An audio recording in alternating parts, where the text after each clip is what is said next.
అకాల వర్షాలతో నష్టపోయిన రైతులెవరూ అధైర్యపడొద్దన్నారు మంత్రి ఉత్తమ్ కుమార్ రెడ్డి. తడిసిన ధాన్యాన్ని కూడా ఎంఎస్పీకి ప్రభుత్వం కొనుగోలు చేస్తుందన్నారు. ఇది అత్యవసర పరిస్థితిగా భావిస్తున్నామన్నారు ఉత్తమ్ కుమార్. ఇప్పటికే కలెక్టర్లకు ఆదేశాలు జారీ చేశామని చెప్పారు. నష్టాన్ని ప్రభుత్వమే భరిస్తుందన్నారు.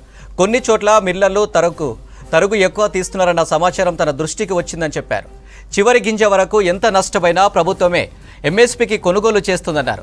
తాగునీటి కోసం 2.25 టీఎంసీల నీటిని కర్ణాటక నుంచి తెలంగాణకు నారాయణపూర్ జలాశయానికి తీసుకొస్తున్నామన్నారు ఉత్తమ్. మేడిగడ్డ డ్యాంపై ఎన్డీఎస్ఏ రిపోర్టు అడిగామన్నారు ఉత్తమ్. మధ్యంతర నివేదిక ఇచ్చారని చెప్పారు.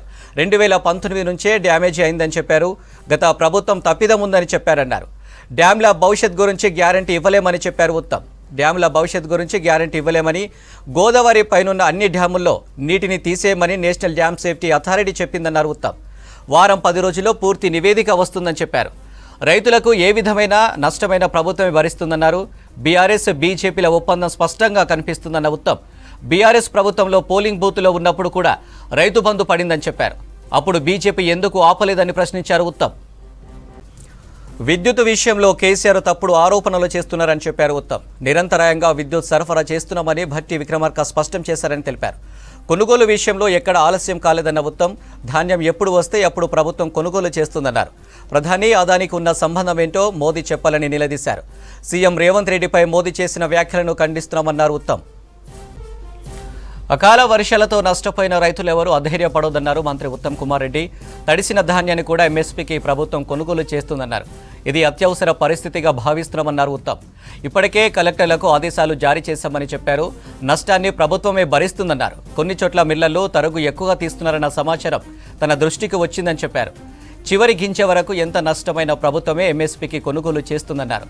తాగునీటి కోసం 2.25 టీఎంసీల నీటిని కర్ణాటక నుంచి తెలంగాణకు నారాయణపూర్ జలాశయానికి తీసుకొస్తున్నామన్నారు ఉత్తమ్. మేడిగడ్డ డ్యాంపై ఎన్డీఎస్ఏ రిపోర్టు అడిగామన్నారు ఉత్తమ్. మధ్యంతర నివేదిక ఇచ్చారని చెప్పారు. 2019 నుంచే డ్యామేజ్ అయిందని చెప్పారు. గత ప్రభుత్వం తప్పిదం ఉందని చెప్పారన్నారు. డ్యాముల భవిష్యత్ గురించి గ్యారంటీ ఇవ్వలేమని చెప్పారు. గోదావరి పైనున్న అన్ని డ్యాముల్లో నీటిని తీసేయమని నేషనల్ డ్యామ్ సేఫ్టీ అథారిటీ చెప్పిందన్నారు ఉత్తమ్. వారం 10 రోజుల్లో పూర్తి నివేదిక వస్తుందని చెప్పారు. రైతులకు ఏ విధమైన నష్టమైన ప్రభుత్వమే భరిస్తుందన్నారు. బీఆర్ఎస్ బీజేపీల ఒప్పందం స్పష్టంగా కనిపిస్తుందన్న ఉత్తమ్. బీఆర్ఎస్ ప్రభుత్వంలో పోలింగ్ బూత్లో ఉన్నప్పుడు కూడా రైతు బంధు పడిందని చెప్పారు. అప్పుడు బీజేపీ ఎందుకు ఆపలేదని ప్రశ్నించారు ఉత్తమ్. విద్యుత్ విషయంలో కేసీఆర్ తప్పుడు ఆరోపణలు చేస్తున్నారని చెప్పారు ఉత్తమ్. నిరంతరాయంగా విద్యుత్ సరఫరా చేస్తున్నామని భట్టి విక్రమార్క స్పష్టం చేశారని తెలిపారు. కొనుగోలు విషయంలో ఎక్కడ ఆలస్యం కాలేదన్న ఉత్తమ్. ధాన్యం ఎప్పుడు వస్తే అప్పుడు ప్రభుత్వం కొనుగోలు చేస్తుందన్నారు. ప్రధాని అదానికి ఉన్న సంబంధం ఏంటో మోదీ చెప్పాలని నిలదీశారు. సీఎం రేవంత్ రెడ్డిపై మోదీ చేసిన వ్యాఖ్యలను ఖండిస్తున్నామన్నారు ఉత్తమ్.